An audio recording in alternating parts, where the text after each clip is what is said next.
What's going on, y'all? It's your boy Chin here again today from Nothing But Facts. Hope you guys are doing well. I hope you guys have been watching my videos breaking down the AP preseason top 25. We're doing a season prediction on all the top 25 teams. Obviously, in the top 25, we've done Oregon, we've done Michigan, Texas Tech, Texas A&M, Georgia, Ohio State, Tennessee. Just wrapped up the Tennessee video. Indiana, big questions about Indiana. Now we are talking about the Washington Huskies, a team that a lot of people don't have on their radar. But I think this is a team that, if you understand college football, if you understand the type of quarterback, the type of head coach that the Huskies have, you definitely want to respect them in 2026. If you're new here, we break down the schedule first, talk about some of those PTPs, those primetime players on their schedule. Let's jump right in. First game of the season, you are going against your in-state rival in the Apple Cup. First game of the season, I like Washington to win that game. Will definitely be a very physical matchup. When these teams play, when Washington and Washington State plays, it's always a classic. It's always a physical matchup. I like Washington in that matchup. Then the following week, you have a matchup against Utah State. Give me the Huskies in that matchup. Then you have Eastern Washington. Give me the Huskies in that matchup. Then Minnesota. PJ Fleck has done a great job at Minnesota. He's one of the best coaches, I think, he does a lot with less. He's won at Minnesota, but I think Washington wins this game. They start the season 4-0. Then things change. You go on the road against a Lincoln Riley team and USC, who everyone is telling me that this team is going to be it. You go watch that USC video. There's some comments on that video telling me that USC is going to be that team. I've been hearing that for years with Lincoln Riley and this and that.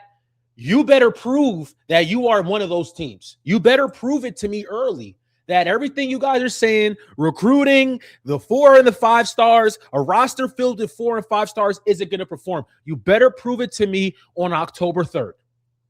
I want to see it. I want to see all the talk that everyone is telling me in the comments about this USC team. I think USC wins this game. That's despite the fact of what the comments are saying. I think USC at home, you get this Washington team who's on a 4-game win streak, like, we're projecting. But you know what? I like Washington on the road. I know I just flip-flopped there. I like Washington on the road. I think Jedd Fisch is a better coach than what people think. I think he has his guys ready to go. I like Washington in that matchup. Then you have a physical matchup against Iowa. We know Iowa's one of them teams. They're going to be physical. Kirk Ferentz and his team, they are always physical. They are always good. They are always they're always competing. They're not slouches. Very physical, muddy group. They like to get things nasty. I still like Washington in this game. Late kickoff on Friday, a Friday night kickoff game in Washington. I like Washington in that game.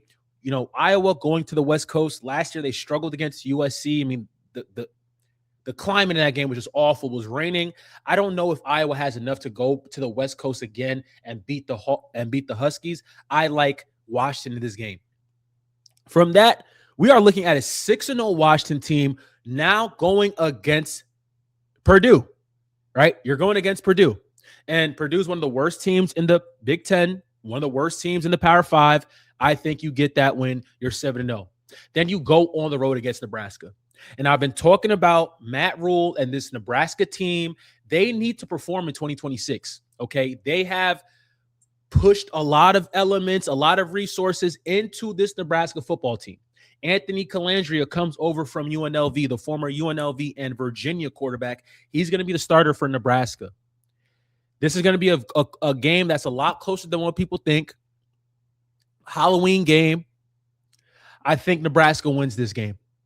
I don't know if, I think Nebraska wins this game. I think, when we look at the the psychological side of the schedule, you get 2 true road games back-to-back, Purdue and Nebraska.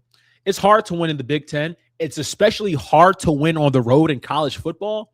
And I know you're probably going to overlook Purdue, probably overlook Nebraska. I think Washington falls to Nebraska on October 31st. I think Washington loses that game. Then you get Penn State at home the following week. You got to be ready to go. Penn State, Matt Campbell, Rocco Beck, those guys are coming up there. Those guys are trying to, everyone is talking about Penn State, even myself considered 9-3 first year with the new first year head coach, new faces, all the guys. They want to go in there and whoop ass. They want to beat you. They want to get that W. I think Washington, just with the consistency with Jedd Fisch and Damon Williams and guys like that, I think Washington wins that game.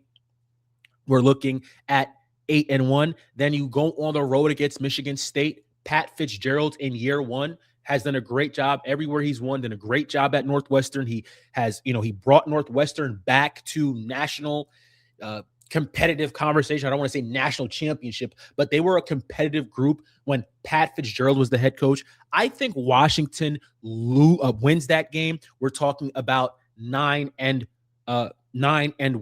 Then we have Indiana and Oregon. I think Indiana wins this game. I broke down their schedule. I think Kurt Sneddy's group, I think this team is really good. No one wants to talk about this offensive line for Indiana. 4 of their 5 starters are redshirt freshmen. This is not an Indiana video, just objectively speaking, letting you know the type of talent that's in that locker room up there in Indiana. Excuse me.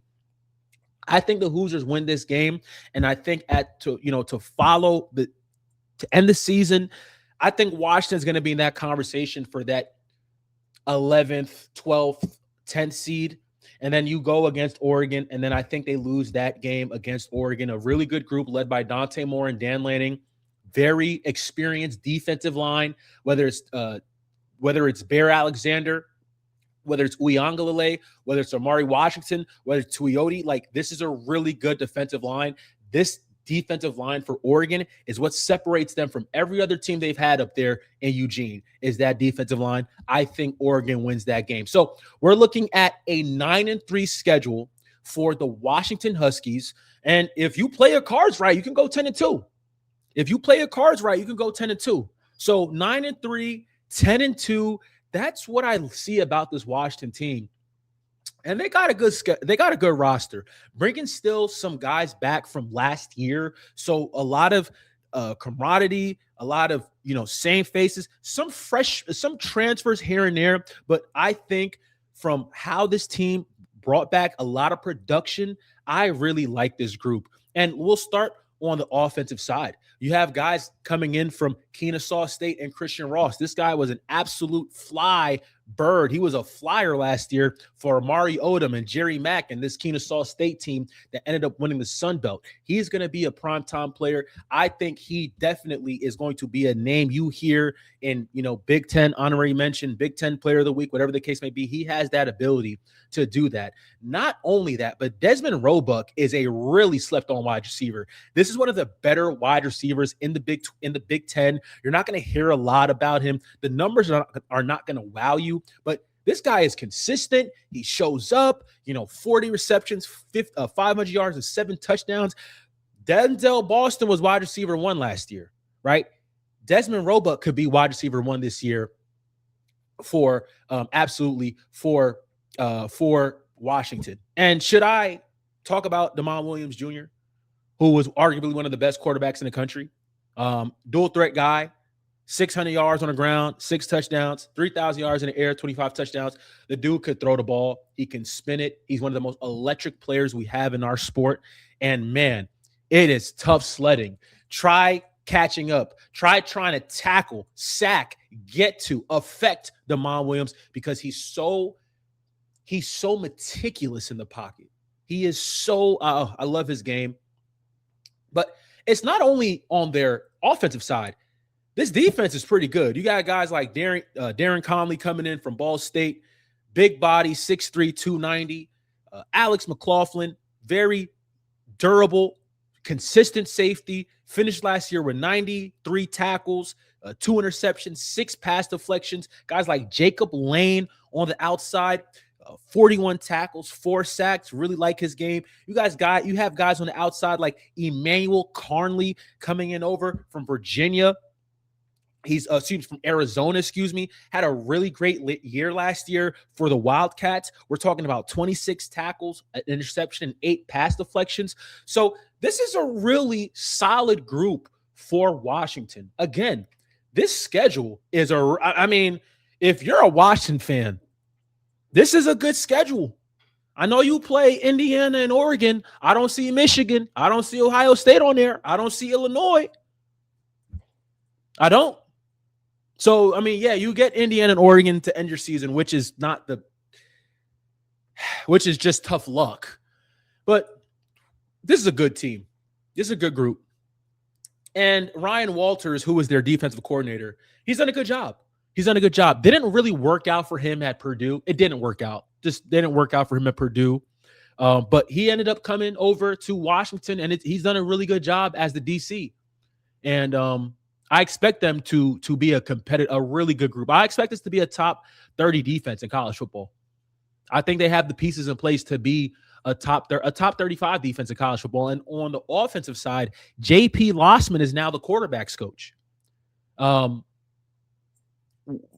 take it for what it is. I think this is a win for Damon Williams. You have a guy who's played in the NFL, has great experience. He was formerly at Oklahoma, and now he's the quarterback's coach. But not only that, you have Jedd Fisch. Okay, this guy is one of the most slept-on coaches in the country. His time at Arizona, what he did at Arizona with Noah Fafita and Ted McMillan, like they were in conversation for potentially being in the playoffs.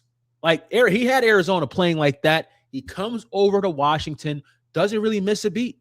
He's doing a great job. This team is in, national conversation. And who knows, this year with this group and with the weapon number one right here, you can do a lot. You can win a lot of football games with Damon Williams. I think this is a good group. So again, like I said, 9-3, 10-2 is a win. You have a quarterback like Damon Williams who can do it all. You have guys on the outside like a Desmond Roebuck who could really run the rock, who could really catch the ball, You have a guy like a Darren Conley and Alex McLaughlin on the back end, a Jacob Lane who can rush the passer, Emmanuel Carnley who can cover too as well. You have a really good DC and Ryan Walters who knows what he's doing. You got a new quarterbacks coach in J.P. Lossman. It's going to be first year for the Huskies, but you got a proven veteran in Jedd Fisch, one of the most underrated, underappreciated head coaches in all of college football. You got a guy that can lead you to that promised land. So we'll see. Like I said, if you're 10-2 in the Big Ten or the SEC, you are in the playoffs. Okay, the narrative of you going 10-2 and not making the playoffs from the SEC and the Big Ten is a lie from the pit of hell. If you're 10-2 in the Big Ten or the SEC, you will be in the playoffs. So they got a really good shot at going 10-2. Like I said, potentially, you get caught napping against Nebraska. That end of the season is brutal. That Indiana-Oregon ending is tight brutal. But we'll see what happens. It's a good group. And like I said, we'll see what happens. Keep liking, keep commenting, keep sharing. Love you guys. God bless. Peace.